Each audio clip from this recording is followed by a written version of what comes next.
Hi, I'm the host of the Sales for the Nigerian Business Person podcast, and you're listening to Into the Podverse with Tony Doe. We are both professional colleagues. We're part of the same Nigerian podcasting space, and I promised Tony that I'd answer a few questions on my podcasting experience so far, and so that is what this episode is about.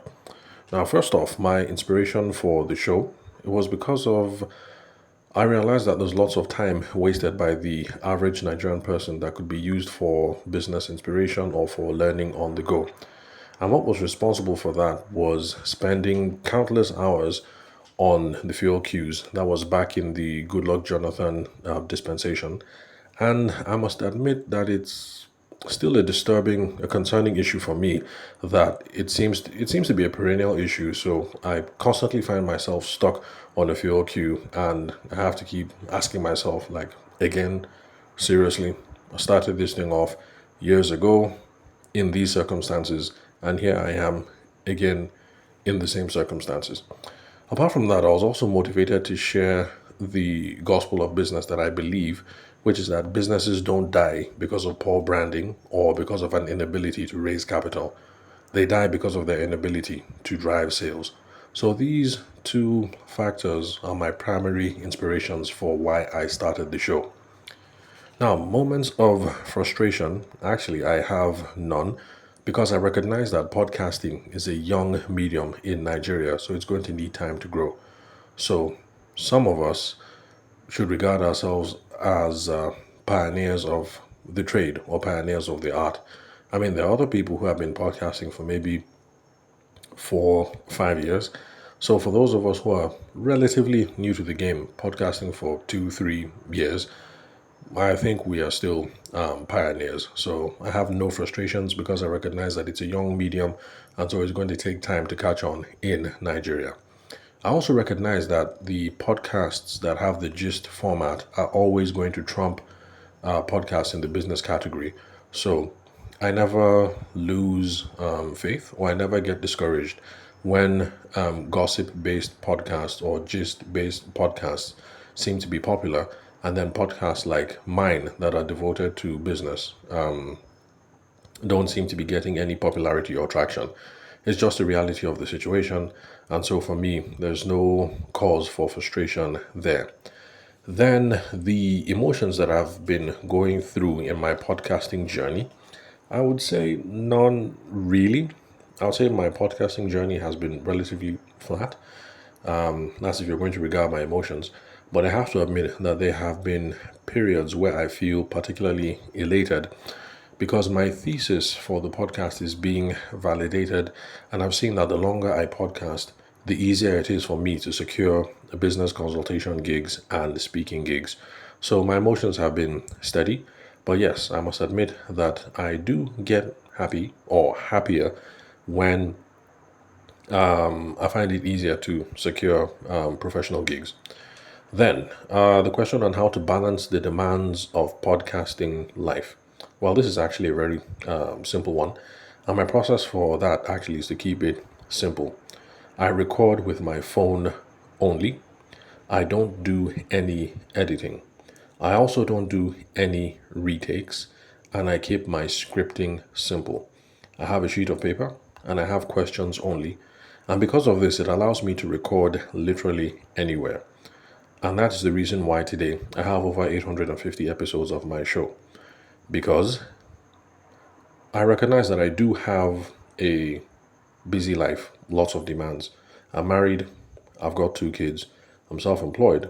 And so that means that, like, if mom sees in town, I'm going to be the designated driver. If something happens that is an emergency, I'm going to be the default fall guy. So I just have to keep my recording process very simple to take into account all of these things. So because of this, I can record my podcast episodes in the car, in the bathroom, when I'm traveling out of state, if I'm waiting at the hospital, where else? I've recorded in all kinds of places, even in the market.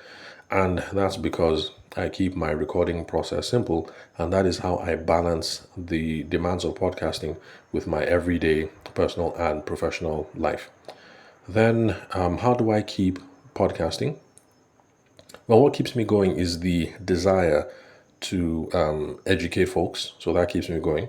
And also, what keeps me going and motivated is that I realize that executing on the podcast seems to be improving my plan for thought leadership, and it also helps me to leverage business opportunities. So those are the things that keep me going.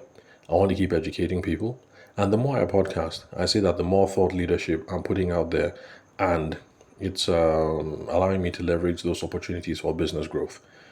Now, memorable interactions with fans. Every single person who connects with me, either on WhatsApp or LinkedIn, to say that they find the show valuable, creates a memorable event for me. Even the one person who got in touch and disagreed with my thoughts around selling on LinkedIn, I mean, even that turned out to be a memorable event for me because I appreciate all the interaction that I get, whether it's people saying hi, or people saying I love the show, or people saying I disagree with one or two things that you have said on said episode. Then, how do I stay motivated when podcasting? How do I stay motivated when my podcast isn't gaining traction? Well, for me, it's easier to stay motivated because I have seen, and because of that, I have seen, and it's made an impression that the amount of traction that your show is going to get follows from the amount of distribution that you do to promote the podcast. So, whenever I see that my traction is down, I just remember to promote the podcast more. I promote especially over LinkedIn because I produce primarily business content, and so that lends itself well to a LinkedIn audience. So, how do I stay motivated when my show isn't gaining traction? I just remember that traction flows from distribution. So, if you're a podcaster listening to this show and you're in a funk because you're not getting the numbers that you would like to get, just remember that traction flows from distribution. Then, are there any moments when I doubted that podcasting wasn't the right path for me? I'm fortunate. I have never doubted that podcasting wasn't the right path because my thesis is simple. There is no consistent resource for business education in the Podverse. So, when it comes to business education in the podcasting universe, there is no consistent resource. There are a few people who come up, put a few dozen episodes, and then they disappear. Nobody's been doing it consistently. So, there is no one catering to business education for Nigerians and who has been doing it for the long haul. So, the only time that I'm going to doubt that podcasting is the right thing for me is if I wake up and then all of a sudden I find out that the market is saturated and there are too many business podcasts. And I know that that's not going to happen. So, by that, I know that I will never be demotivated, and I never will doubt that I am on the right path because this is not a journey that people are willing to put in the work to continue on. Now, lessons that I've learned from my podcasting journey. What I have learned is that all activities yield results, no matter how big or small. So that's the chief thing that I've learned from the podcast. So back in the days when I would make podcast episodes and I wouldn't promote, I noticed that I was still getting some sort of results.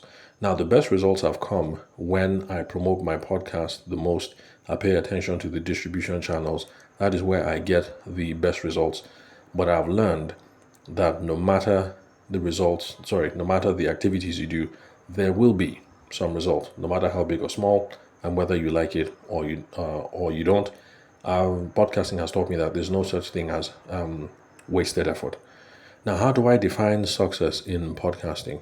Well, obviously, I look at my subscriber base. I also pay attention to the number of monthly inquiries that I get for business consulting or for public speaking. So that is how I define success in podcasting.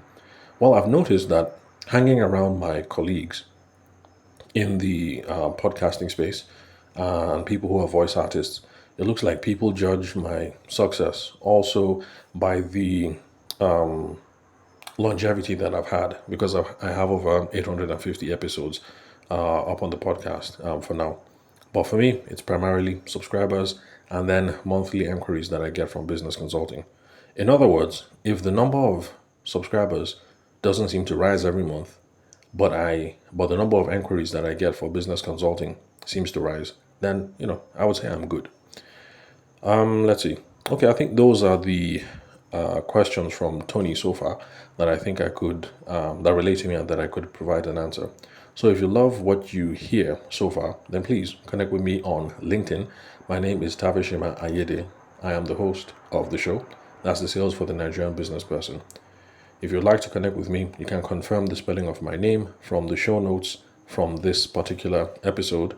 And once again, I'm the host of the Sales for the Nigerian Business Person podcast, and you're listening to Into the Podverse with Tony Doe. If you're a listener to my show, but you're not subscribed to Tony's, give it a listen. Who knows, you might find something else there that you enjoy. So thanks for your time and attention.